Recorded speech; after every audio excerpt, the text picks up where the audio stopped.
Look at that. That was. Hey, Chris, did you time that with that music ending like that? I did. Were you? I mean, you DJing now? That was almost like dead perfect. Color me impressed. It's simple. Yeah, right. Simple. Now he's never going to do it again. Software.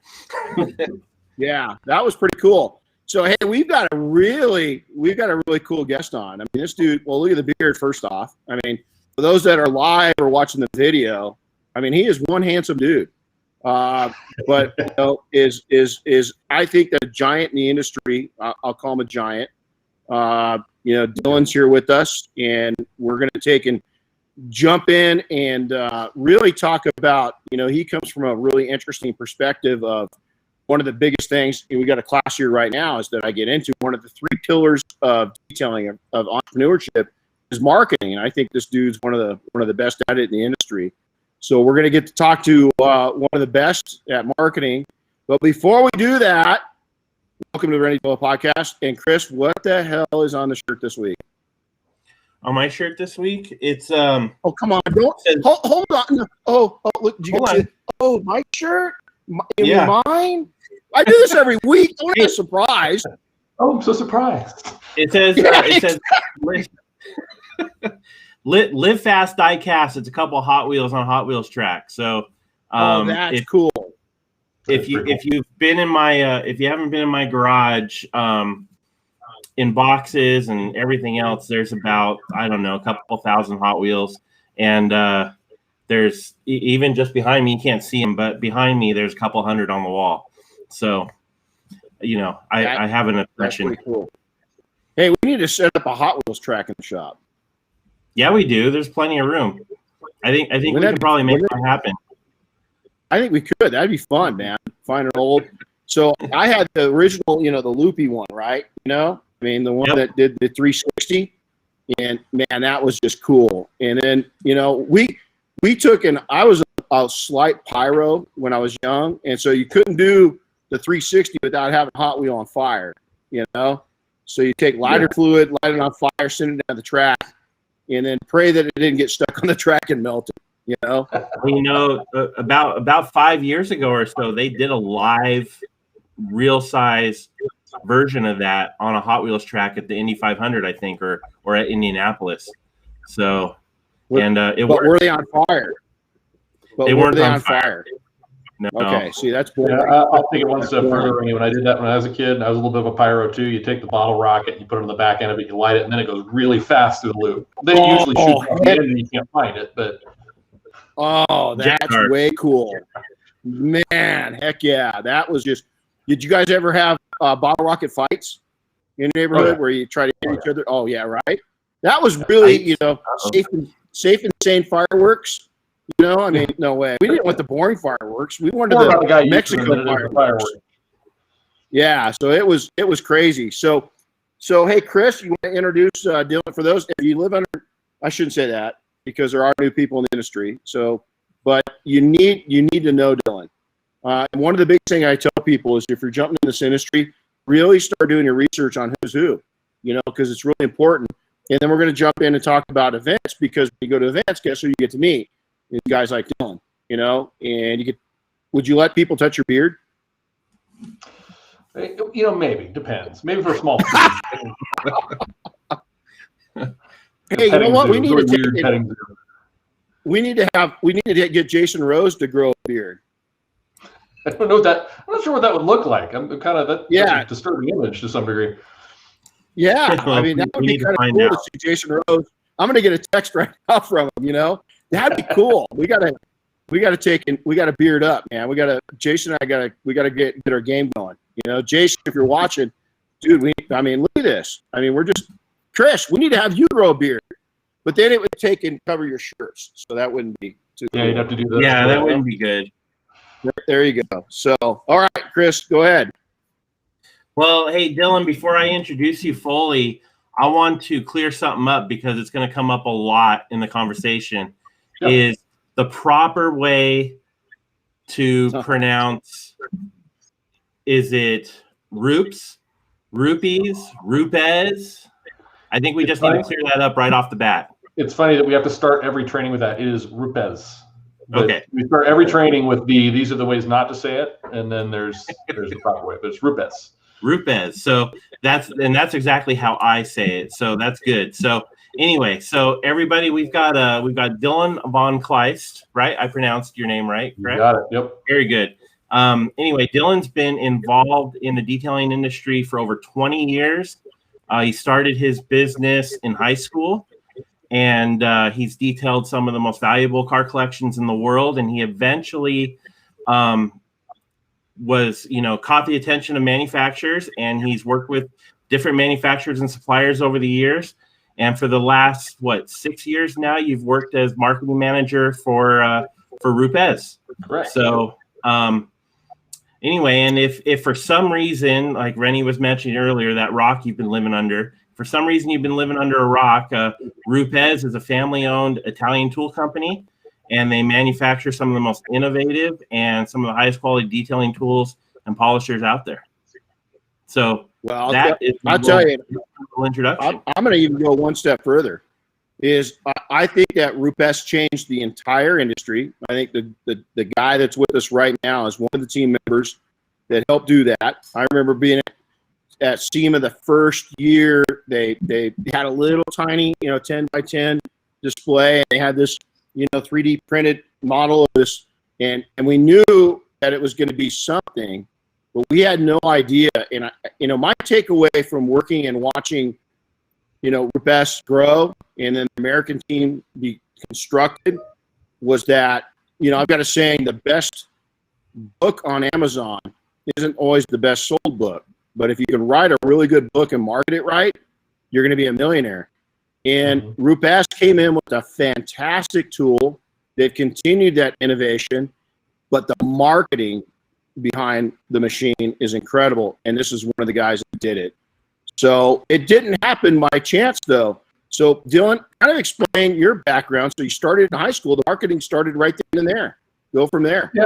Yeah. I started out in high school. I would tell people I had two choices. I wanted money. I wanted to be able to buy my first car and stuff. And I had two choices: mow lawns or wash cars. And I hated mowing lawns. So that was the only option I had. I had no other marketable skills at 16. And so I started a business with a buddy, and mobile business out of a trailer, working on weekends, 16-year-old kid in high school. And eventually, that turns into one thing after another. And it's a crazy journey. I sit sometimes and kind of do the connect the dots and all the places I've gone because I clean cars, and it's utterly bizarre. I mean, if I had thought back then when we put that trailer together that I'd be sitting here right now doing a podcast talking about it, podcast didn't exist. It'd be pretty innovative if I knew they existed back then. But it's crazy. And so I just had this conversation last week with the guys at Jack's Wax. We were in Ohio for a training with them, and I kind of every time I tell this story, I have to remind people that I started a business at 16. And I bounced in and out of the industry because I kept thinking I had to get a real job,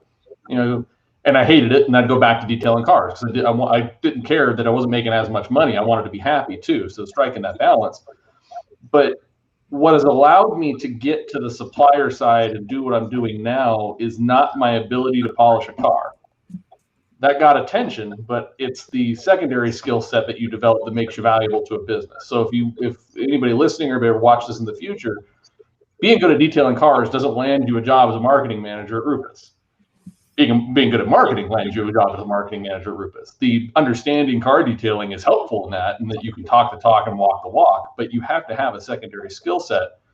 And so when I hear guys talk about, man, I wish I could go to work for a big brand. I want to do what you're doing. I don't want to do the service thing forever. And the best piece of advice I can give you is develop another skill set. The big companies, the McGuire's and the Rupes and P&S and everybody in between, Flex, all these guys, they don't hire detailers. They hire people who do a job that happen to have an interest in detailing. So my soapbox to start things off. Every time I tell this story, I have to remind people it's not about being able to make cars shiny. It's about being able to do something else well and make cars shiny. Yeah, well said. So take us through. So you're a kid detailing. And it's funny. So many, even people right here, students right now that have bounced in and out of detailing. They keep coming back to it. it's like a drug, you know. And when you like cars and you like, I think so many of us, you know, have OCD or ADHD or whatever it is, and we like that gratification, you know, and it never seems to leave your blood. And so now you can't. It's just it becomes part of your DNA. So take us through. So you're detailing as a kid. You go into your adulthood. You know, man, I got to get a real job. So how did you stand out? You know, in your bio, you worked on some incredible collections. What allowed that to happen for you? It was largely built off of reputation. I mean, I started out like anybody. I had the luxury, at least, of when I started that first mobile business in high school, is my buddy that I started with, his dad was a LA County firefighter. And so if you know anything about firefighters, especially those in California, they all have a truck, a boat, a bunch of stuff, and they're sitting around the firehouse. You know, if they're working a 410 or whatever it is, they're sitting there and they have nothing else to do. So they bring their stuff with them. So we had a little bit of an inside track. We'd get the tip on where all the cool stuff was. And we'd go set up shop behind that fire station on a Saturday or Sunday, and we'd sit there. And I mean, this is 96, 97, 98. We're doing very, very, I mean, by the time standards, it was pretty good detailing. But looking at it today, I go, man, we were working too hard for too little. But we'd go there, we'd clean up, and then I felt like, you know, king of the world going back to, you know, school on Monday after a week at a busted my hump, and I got, you know, a couple $100 of cash in my pocket. You know, I'm feeling pretty good. That eventually expanded out, and you know, you get a reputation. A friend tells a friend, and if you're always the guy, I always tell people you want to be the guy for somebody. Oh, I've got a guy. This guy does my boat. He's awesome. This guy does my truck. He's awesome. And it slowly just kind of morphed into something else. We eventually, my buddy and I, we sold the business off from when we started in high school, and college started, and we bought real jobs. And so I was just doing detailing on the side, but my reputation was still out there that, you know, this guy can really, really shine up a car if you need him. So I was taking side gigs. I decided to make it an official business. I start hiring guys again, and so I've got people working under me, and eventually I find my way into a few collections. You know, it was one-off work. It would be, hey, we need you to do this one car. We hear you're really good. So I go in and do it.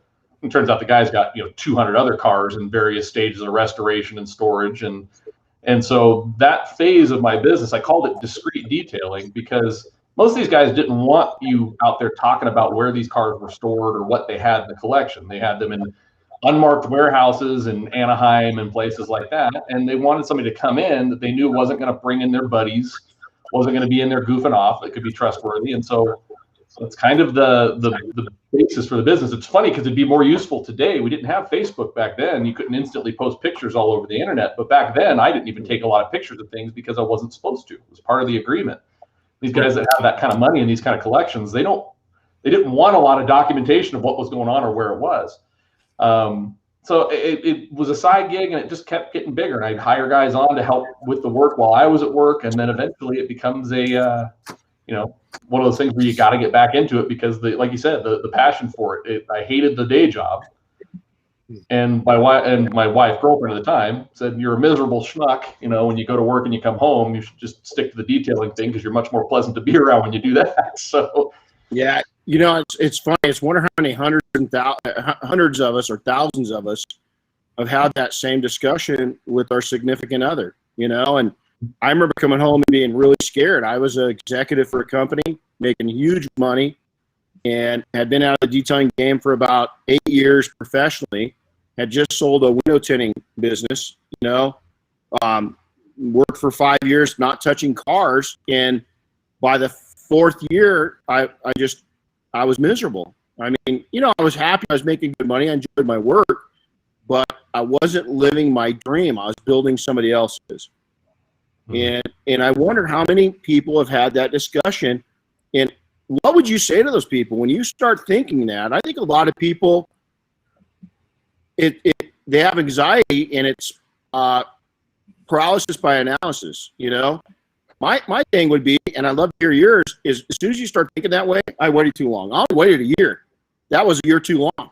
I should have started my dream right then and there. Now I could have kept my day gig, but I didn't start it. I waited too long. Dylan, what would you say?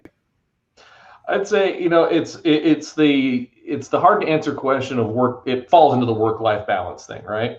And part of work needs to be that you need a sense of, I'm big on it. It's not necessarily happiness, but fulfillment. not everybody gets to be happy with what they're doing. I'd be lying if I said every day of Rupes is the happiest day ever. I mean, I have days where I'm stressed out or project deadlines are crushing me or whatever, but it's the sense of fulfillment's the bigger piece. And if you sit there and you can't measure fulfillment on a spreadsheet, you can sit and put a spreadsheet together for your household budget, and this is what I make, and this is what it costs, and da da da da da. But ultimately, that fulfillment piece, you got to fill that up. You have to have that, or you're going to hate it, and you're going to be miserable, and you're always going to be miserable. So I always tell people, you're trying to make that decision between doing what you want to do and doing what you have to do. Start looking at how you can make what you want to do pay the bills. It was a solid 50% pay cut when I made the full jump back into the supplier side. I went to work for Adams Polishes. I had a detailing business on the side. I was working for a company called Avery Dennison, a Fortune 400 company, massive paper material supplier. Pretty much every label on earth is probably printed on material that came out of the Rancho Cucamonga facility. But it was managing a paper mill. It was miserable, but it paid really well.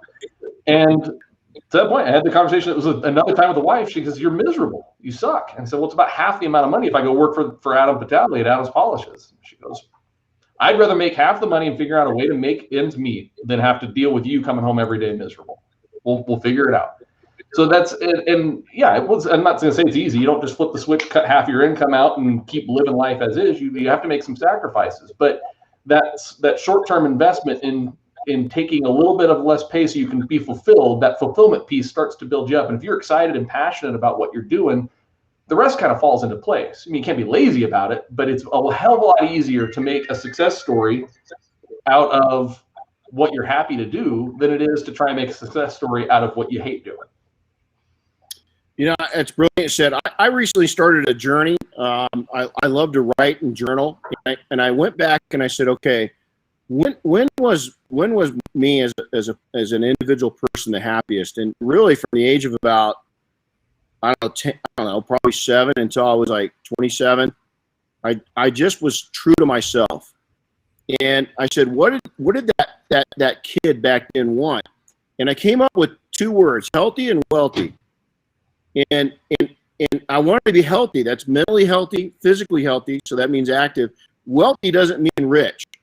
It meant that I wanted to be fulfilled in life. And I love that you just said that, because here I am going back at 55 years old and re-looking so I can influence these younger, the younger people coming in and the older people coming in. Don't damage yourself, and you just hit it. So, man, that's just powerful. So take us back to Adams. So you're working at a paper. I love that. It was miserable, So take us back. So you're living in Southern California at that time, correct? Yep. Take us through that transition.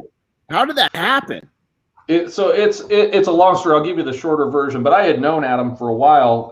In addition to doing the detailing thing, occasionally on weekends, I'd go to the Orange County swap meet, and he was a friend of a friend, and we were selling this product called Der Stuff, DER stuff.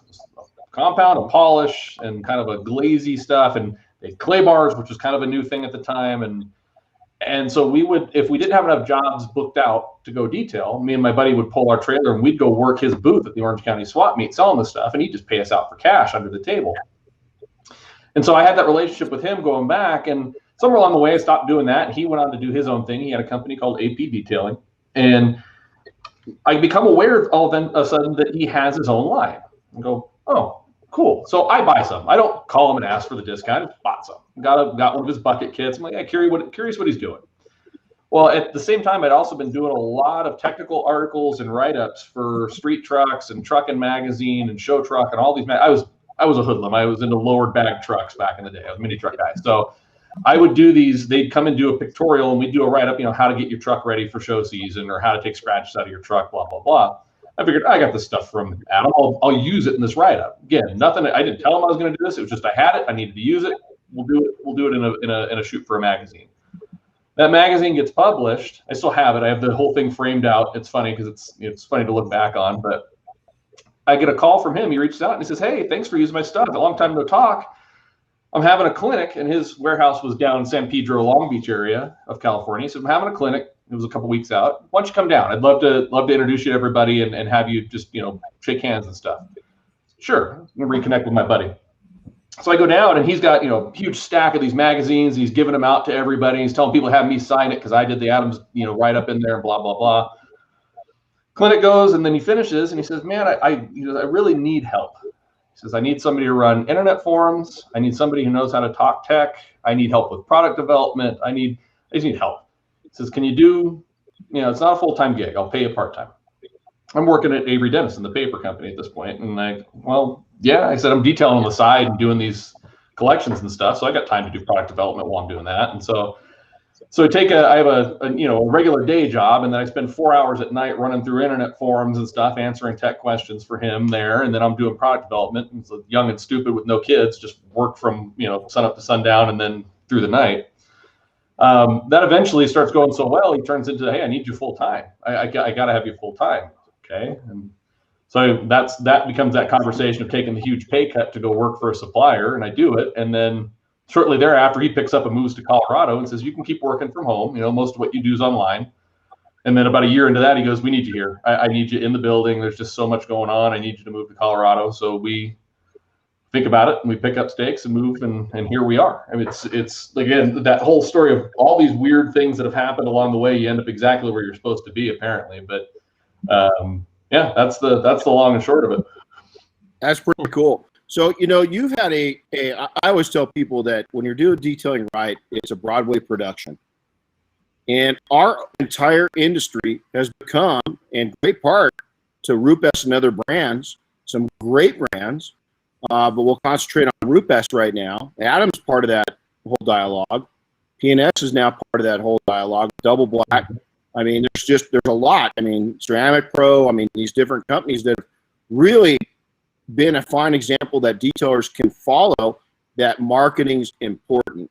So take us back from looking from the stage at how has detailing changed from your trench warfare days to the guys that are in the trenches today? Let's talk about that for a second.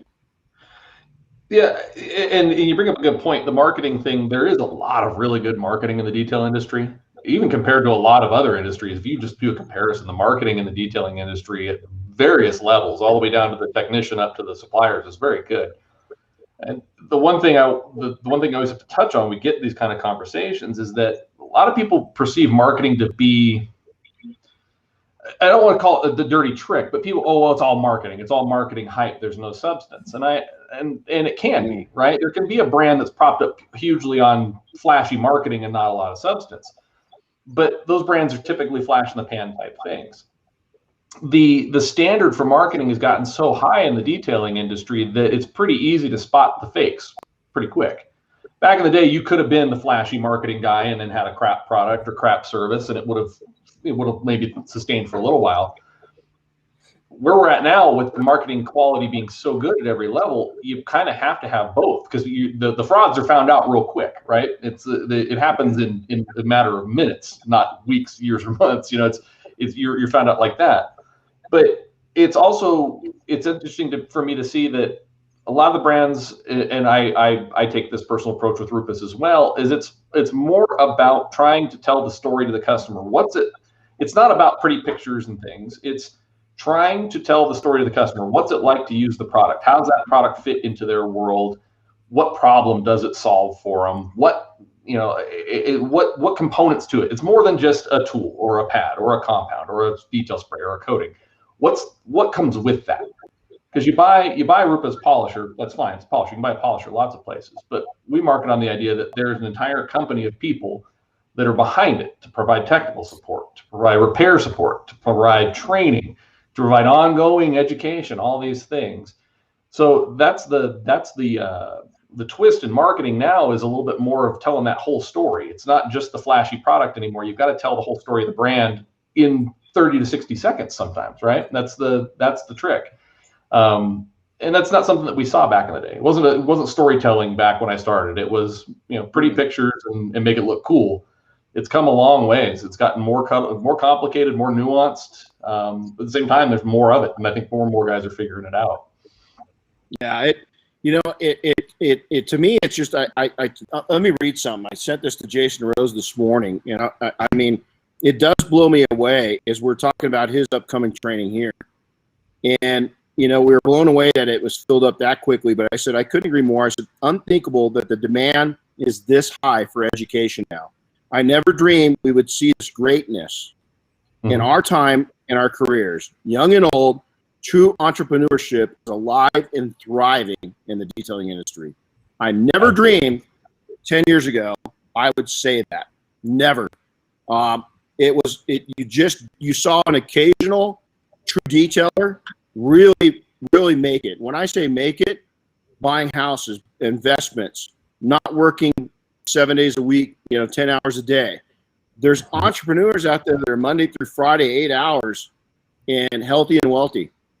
And, I think it's companies like Rupes that and professionals like you that have made that happen. And it's pretty dang exciting.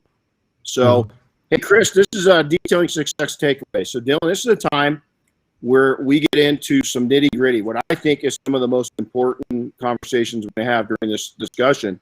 But before that, Chris, we've got today's takeaway sponsor is. Can anybody guess?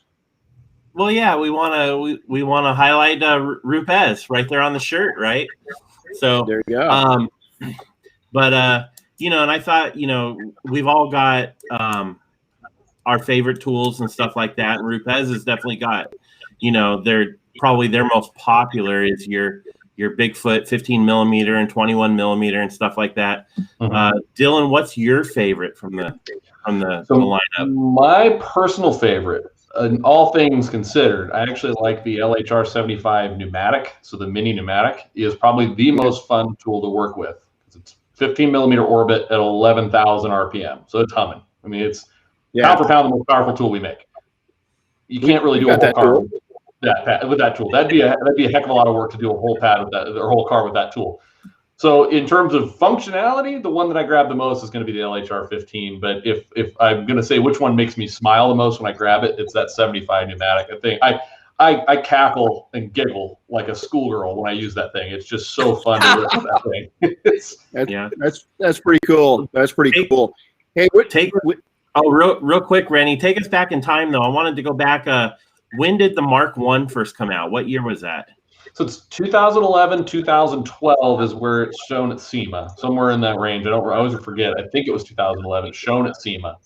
It actually starts hitting the U.S. 2012, 2013. So, for example, I have my very first 15 that I bought, and it is a early build. It was built January 2013. And it was one of the earlier ones in the States. So I've seen a few 2012 serial numbers out there. They trickled in at first. I mean, the Italians had no idea they knew they had something, but they had no idea. They hadn't experienced the detailing market in the U.S. And in terms of markets, the U.S. is probably one of the most developed detailing markets. There's more technicians and more independent operators here than I think probably there are any around the world. And so the Italians were largely ignorant of it, not for lack of trying to understand. It's just a lot of people don't. Even the people who live here don't fully understand the scope and breadth of the detailing industry and how big it is, really. So when they first started trickling in, I think they had no idea the demand that was about to hit them. And so it's funny because the serial numbers, there's very few of these 2012, 2013s, and then also the 2014s are like this because holy crap, we got to make more of these things. These Americans are nuts, and they're buying tons of them. I'll have to look at my serial number. I think my Mark I is from 2013. Yeah. So I think I'm trying to find a 2012. If somebody has one, I'd buy it off of them just so I can have it. My 13's been fully gone through. It looks like brand new. I don't use it anymore. It's been restored. It sits in my office as a nice little trophy. But I want a 12 just so I have kind of a super early one in my collection. Yeah, I gotta look at it. Mine was an early one. I mean, I remember when they're flying them over. Remember that? Yep. When they had the demand was so heavy that they were flying them over, and mine was on one of those planes that when it was flown over. I mean, it's unreal what the demand was. So hey, let's talk about marketing a little bit. This is a big takeaway from a detailer. Again, trench warfare. People are in the trenches. What are people getting and not getting when it comes to marketing? We talked briefly about it, but if you want to talk to the independent detailer, what's some good input that you're going to give them? So I think the first one's simple and it's been touched on a ton. I think you and I have had this conversation before, and I've seen it talked about other places. Stop marketing to other detailers. Like it's for as much as I talk about all the good marketing, I do see plenty of bad as well. And the perfect anecdotal story I have for this. I have a buddy he's into cars, but he could give a squat about detailing. And occasionally he'll ask me to clean up his cars. His cars are always swirled. They're clean, but he doesn't do a good job of washing them, so they're all swirly. And it's just not his thing. He doesn't care. The swirls don't bother him, and largely he tracks his cars. But he got interested. He bought a new car. He bought a CTSV, a newer one. And he thought maybe you should take care of this one. So he said, he started doing research on ceramic coatings. And he sends me a message and he says, what's the deal with people pouring like Aquafina on the car? Is that like part of the process or what? And I go, no, that's just something stupid that detailers do to show water beading. And he asked the question, and this is the perfect perspective for a detailer to have. He goes, well, why?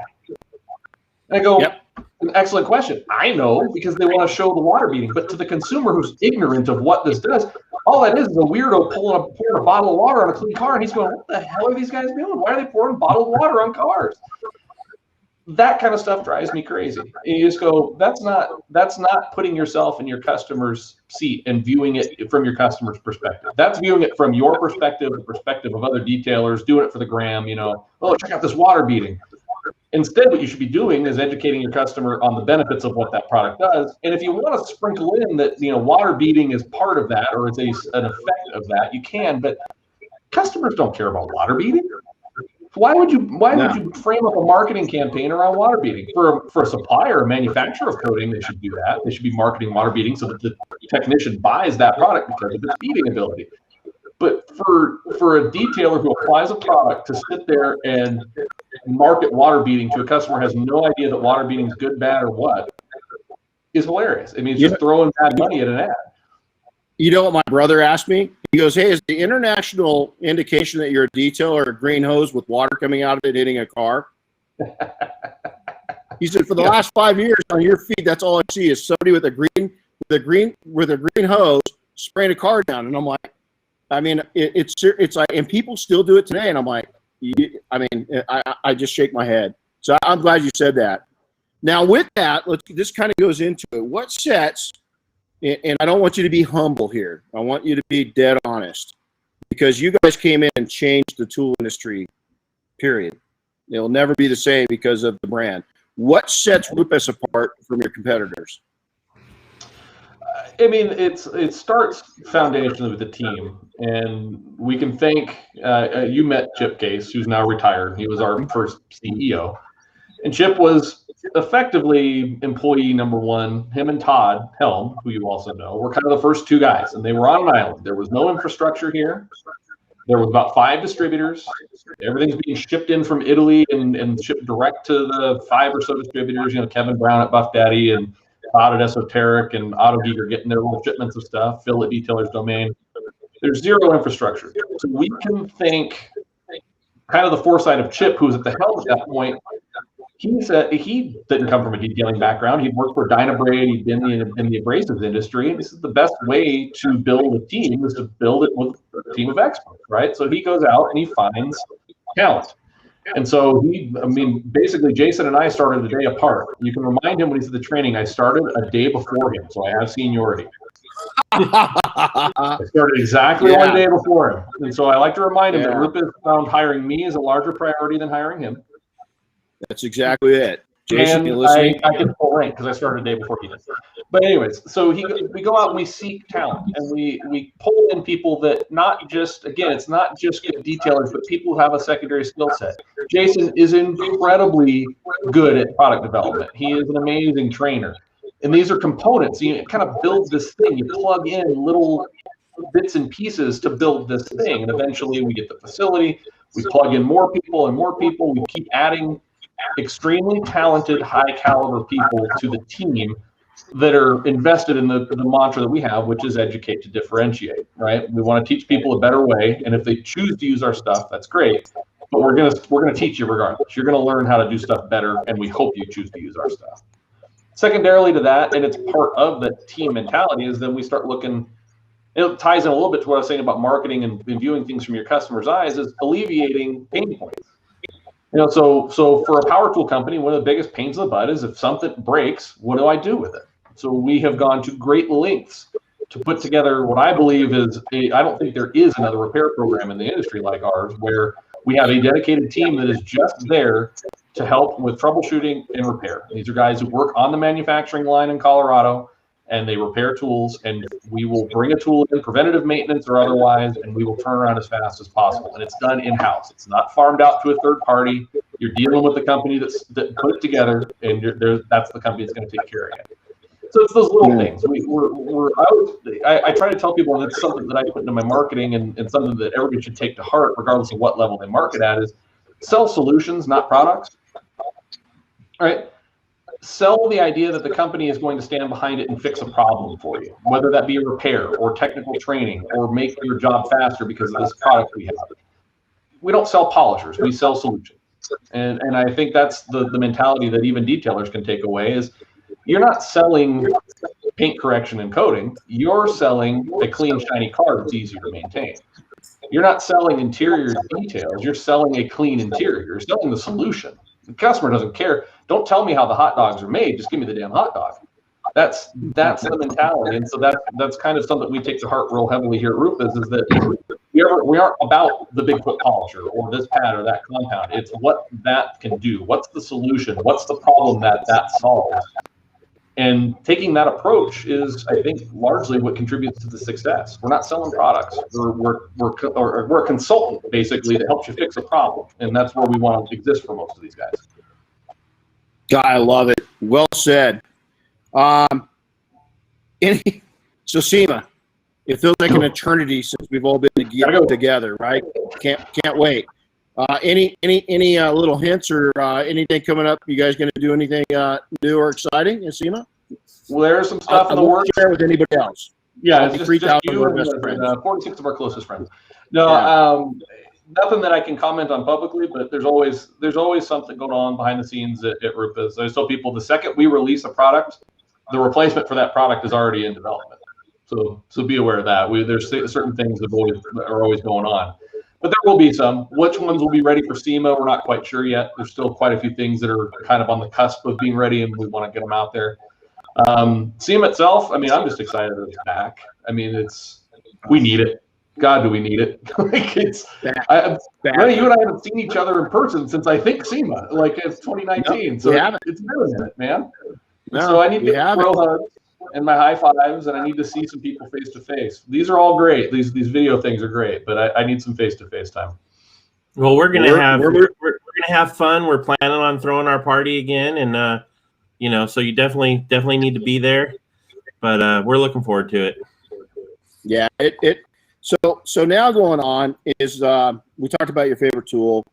So what's something that you'd like to see tool wise, not necessarily polish or anything else, but maybe it's not a tool, maybe it's a instrument we use in business.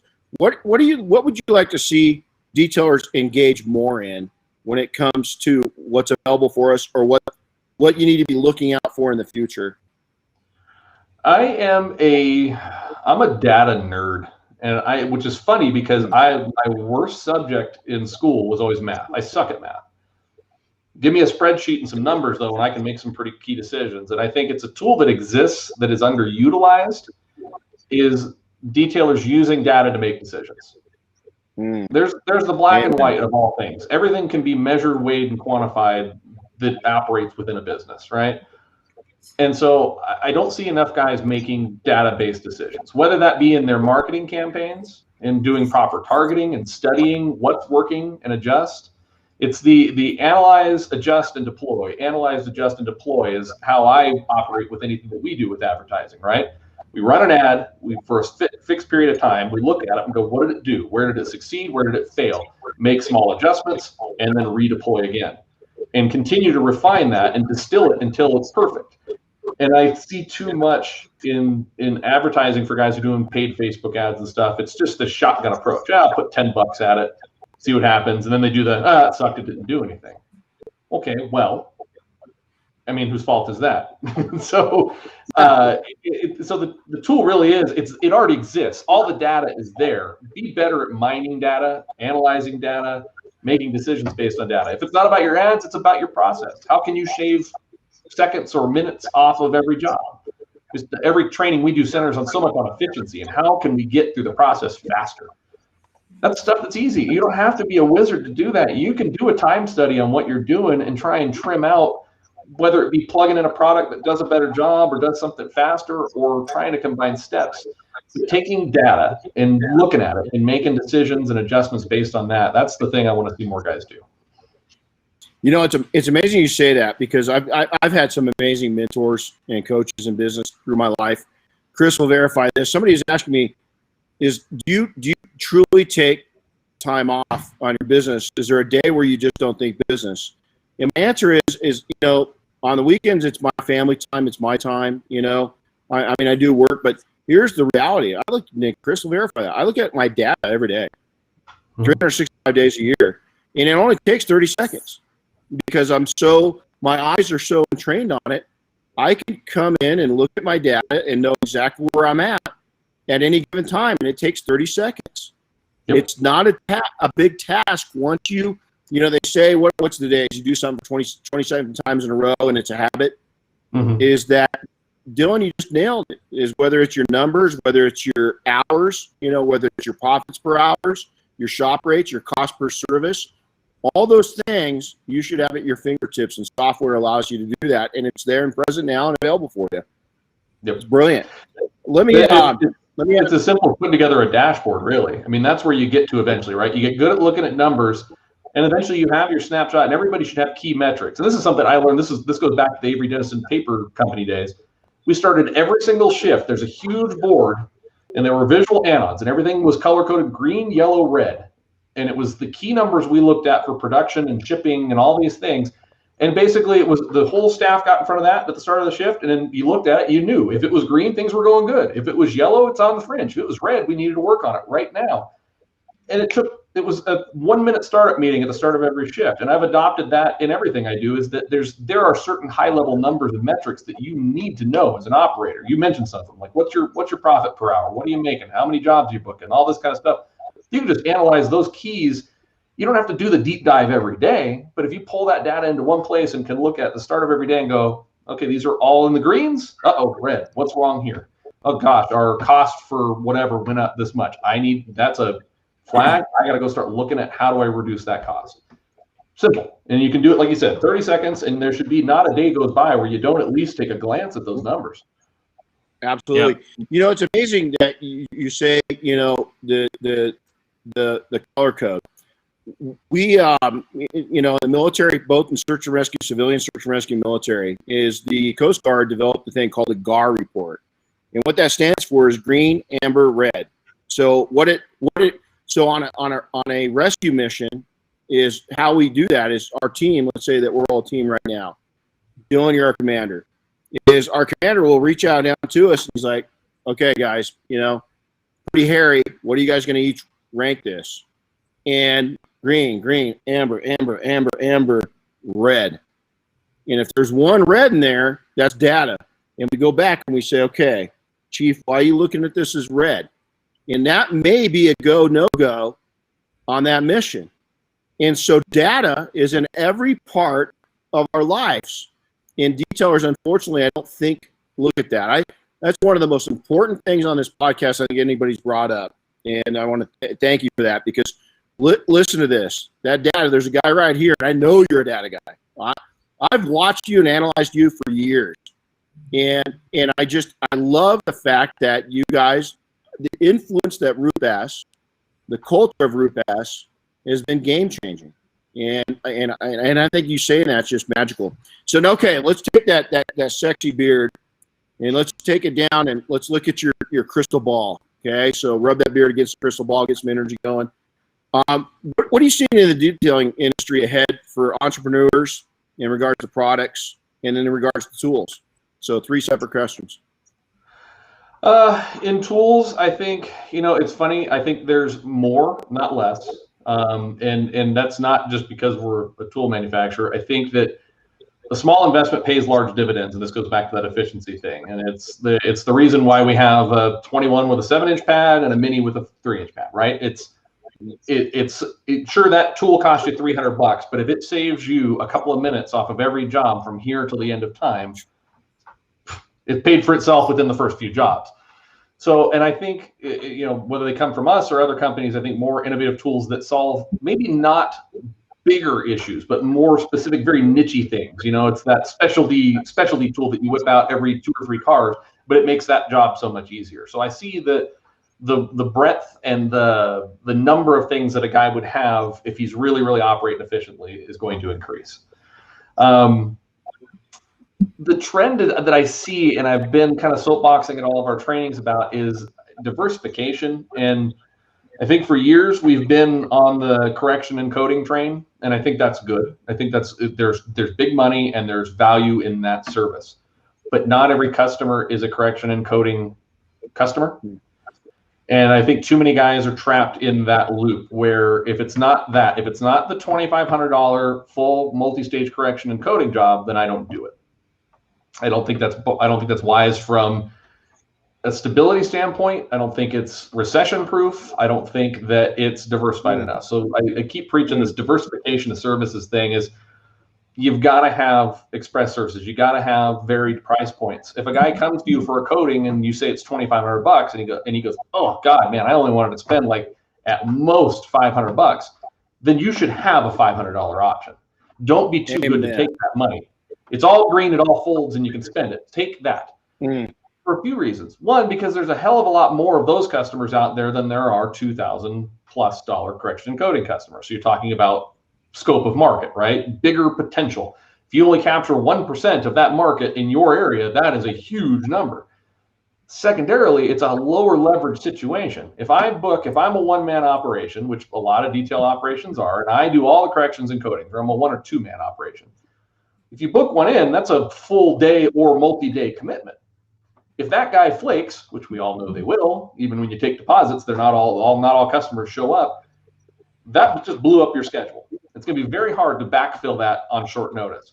But if you book 4 or 5 express jobs a day and one guy backs out, you still got 4.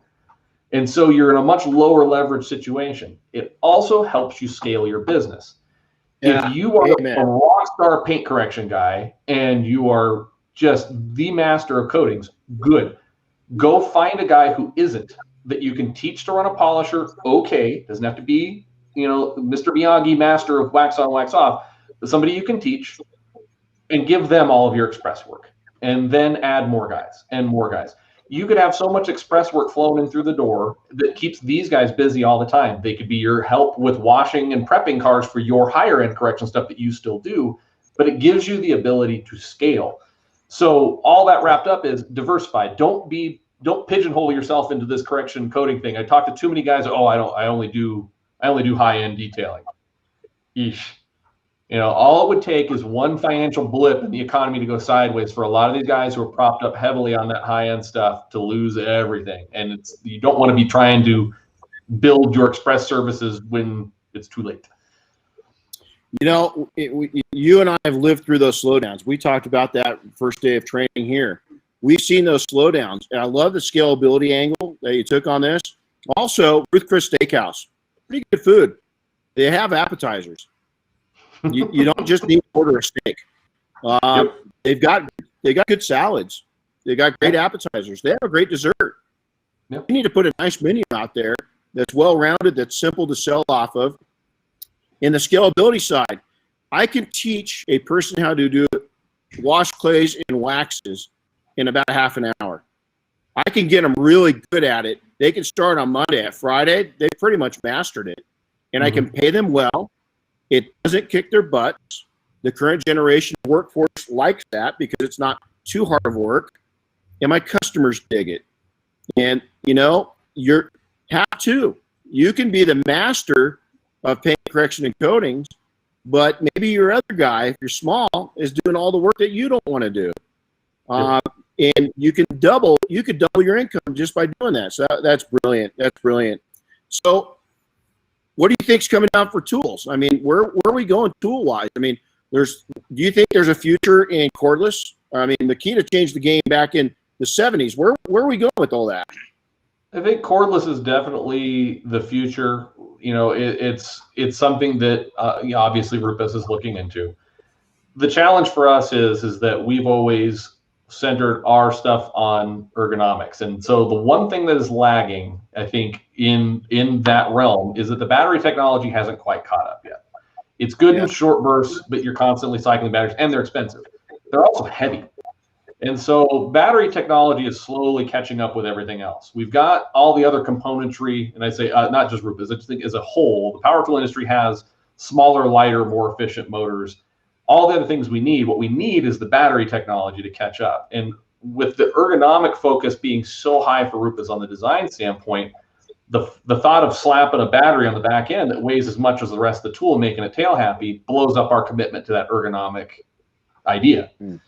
So it is the future, because we've got to get away from having to be near power and that kind of stuff. And obviously so many other industries, if you look at companies like Milwaukee and all these other guys, the stuff that they're doing with battery technology is amazing.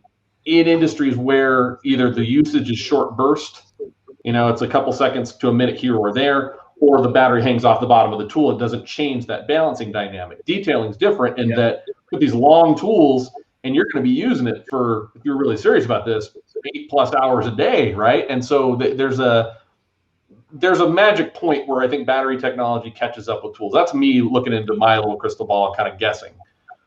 Will it? Everything always does. I mean, look at how much storage you have on your iPhone now compared to your first cell phone, right? Data has shrunk. You can get a terabyte of stuff on your phone now where you couldn't even get, you know, a fraction of that on old stuff. Things get smaller as technology advances. They get lighter, they get faster. So I think that we are going that way. I just think that we're waiting on the last piece of the puzzle to catch up with everything else. So, challenge. You got your phone by you? Yeah. Dylan? Okay, Chris, you got your phone by you? Yeah. Let's see who's got more. Go into your photos and tell me how many photos you have. Oh, I just cleared out mine. Okay, how many photos, Chris? Well, it's showing 6,700 right now. Okay, Dylan, how many photos you got? I'm at 4845. 4845. I'm at 22,339. I think I need to clean my phone up. My point to this is that Dylan just nailed it. Is that here's the deal: when Rupes does jump into that game, they're going to jump in hard. It's going to be a game changer. I can tell you that right now. We all know that. I can't wait for you guys to do that, because what it's going to do is just elevate the game across the board. And I think that you guys, if anybody's going to figure out the ergonomics part with the battery, you know, and I think that if you're a young detailer at some point, probably the majority of your work's going to be done with a cordless tool eventually. You know, eventually. That's my prediction. Going that way, right? Everything's going that way. Electric cars are. I mean, when GM announces an all-electric Hummer, and I think the Ford Lightning that's coming out is going to be all-electric, and all these things. When companies of that size have made the commitment to go that direction, everything follows. And so it's just a matter of all the pieces falling into place for every bit of technology, and eventually we live in a completely wireless world. We're not quite there yet, but I think we'll get there sooner rather than later. Well, you got these guys that are built, you know, having battery packs the size of this table for their vehicles. That technology takes and flows down to us using tools. Yep. And it's you know, I mean, I'm really excited about it. You know, right now there's some stuff out there. They're not perfect, but it's a step in the right direction, and it just creates innovation. You know, you look at our industry states.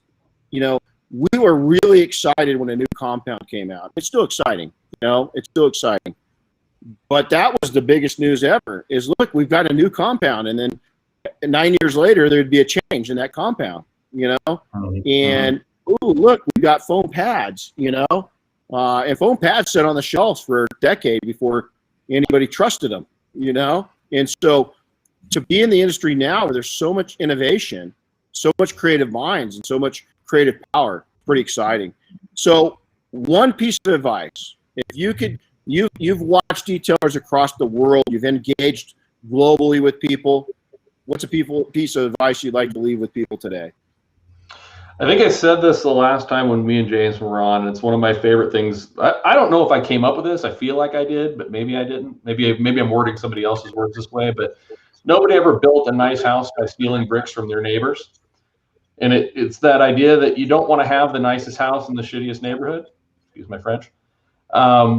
You want your whole neighborhood to be nice.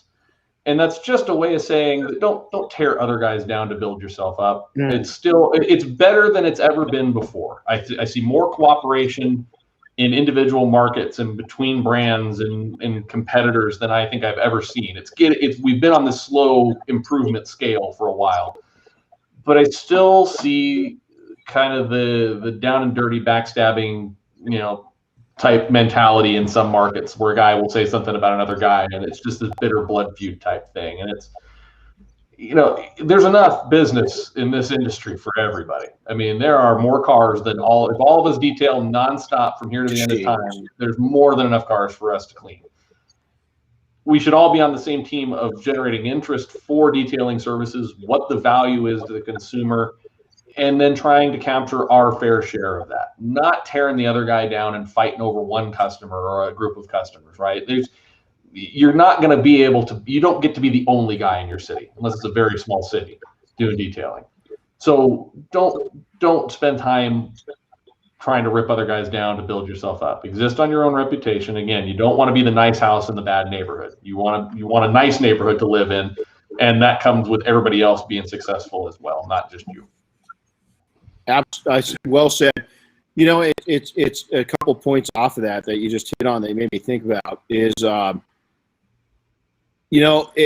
never really concentrated when I was building shops up. I never concentrated on taking customers for another client. I concentrated on building clients that weren't doing detailing into detailing customers. Mm-hmm. Is that I wanted to take and convert people that just had no idea of what a really nice car looked like, and getting them addicted to my services. And I just didn't concentrate on the other guys. The other thing I want to do is take this one step further. You represent a brand. I represent a brand. Is the worst thing I see is, trainer, mentors, coaches in the detailing industry. Seems like everybody's now trying to train, right? The worst thing I see is when somebody goes in and asks about somebody, hey, what do you guys think about XYZ trainer? It has nothing to do with me. And then you see smart asses come on and absolutely sabotage that brand. Stop being brand sabotage. If you don't have anything nice to say, you can go in and say, let's say that you find hey, this pink cup detailing product, what do you guys think of this pink cup detailing product? And you can say, not my favorite. I've used things I probably prefer a little more. That's called being professional. When you go in and say, that stuff sucks, you're an idiot. Yeah. You're not part of the solution in this industry. You're part of the problem. Yeah. And so stop being a freaking. Yeah. Spend less time criticizing and more time praising, right? To your point, yeah. If somebody asks and you don't like it, it's simple. I have to say, it's not my choice. I prefer, and this is why I use this instead. Instead of saying that stuff sucks, it doesn't do this, it doesn't do this, it doesn't do this, it doesn't do this. That doesn't build anything up. I never can. I don't have a lot of patience for people who love to point out problems but never provide solutions. We all have those people that exist in our spheres, right? That just want to go, well, that sucks. And then that's the end of it. And you go, okay, well, what doesn't suck then? I get that you don't like that, but what do you like, right? So it's a very simple thing. That's not my choice. I didn't have a good experience with it. But what I really did like is insert whatever. Absolutely. So, I'm trying to get that message out because we're going through a little, COVID. We saw some of the wild beasts come out, some of the animals were let out of the zoo. It did calm down over time. But now I'm recognizing, we're getting a little cocky again. Things are going good. And there's some people being I'll say it. I don't get my feelings hurt, guys. I really don't. It's pretty hard for me I'm a sensitive person. If I don't know you, I really don't give a shit what you think about me. I got news. But when you go after a friend's brand or you go after a brand that I just have, maybe I don't even know them, but I've got respect for them. I don't think that hurts the brand. I honestly think it hurts our entire industry is because consumers look at you like you're a buffoon. And then you take and downgrade. Guys like Dylan and myself, we've been working on this our entire lives, our entire professional career. Don't shit in our pool. Simple as that. We work too hard. There's too many people that have worked too hard to get it here, and your little pansy ass doesn't mean to be damaging what we worked hard to do. And so, hey, Dylan, it's great. I can't wait to get around you. We're going to do some fun things at SEMA. And how do people follow Rupes? But, I think a lot of people need to connect with you. So explain how people can connect up with you guys. So simplest way, so we've got kind of two channels for everything, right? There's the global, which is our Italian friends that manage the whole world. And then there's the North American piece, which we're in charge of here. So simple is at Rupes USA or at Rupes for all things, social media, Instagram, Facebook, YouTube, all that stuff. Those are pretty easy to find. Myself, I always operate under my name because you know what? There is no other Dylan. That account name is always available. There's no Dylan von Kleist 1 out there as far as I'm aware.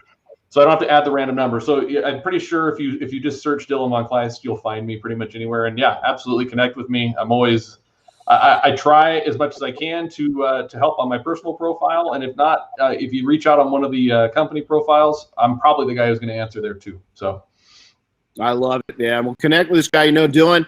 Lastly, every time I hear your name, it's such a classy name. I think of a World War I fighter ace. That was your great grandfather with the wrap around his neck and flying in his biplane, and taking a dive down after I love that name. It's like your royalty, and I love hearing it. So hey, buddy, I'll take and make sure to highlight to Jason that he was a step behind you in the hiring process when he's here. For those tuned in, I'll go live with Jason when he's here. It's going to be a lot of fun. He's going to be at our shop for Extreme one day, and we're going to have we're also having events across the country. So if you're near Florida, New Jersey, if you're down towards Indiana or in the Midwest, Texas, Arizona, Chris, we're having another one down in Atlanta. No, that's the next one. A little down the road, but yeah. So you covered it. Down the road. But June 12th, we're having events at all those locations, and a lot of them are pretty full. But if somebody's looking to get a little training done, reach out and we can try and make it happen. I'll piggyback on that. I saw in the comments a couple of people asking, when do our trainings resume? Rupes resume our training. The email announcement will be going out this week, but the very first training of the post-COVID area will be July 7th, 8th, and 9th. We're doing our first 3-day, and we are going to cut and buff an entire car fresh out of a paint booth. So we're going ham. We're going to sand every square inch of this car fresh out of paint and buff it back out with 6 students, and that'll be our first kickoff to training resuming at the Bigfoot Academy.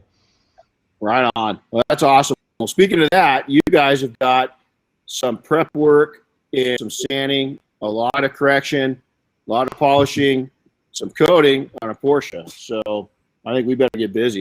Dylan, always a joy, buddy.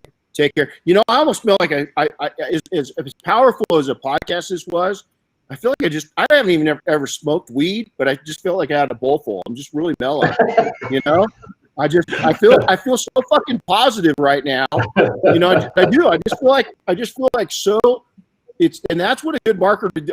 Dude, I'm sold on you. I mean, I'm sold. I want to make out right now.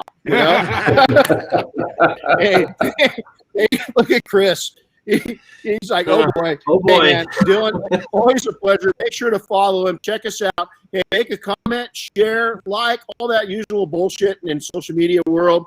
We want to hear from you. And again, thanks for tuning in. Dylan, always a pleasure, buddy. See you, man. Good luck with the first training, too. We'll see you later. Right, guys. Take care, guys.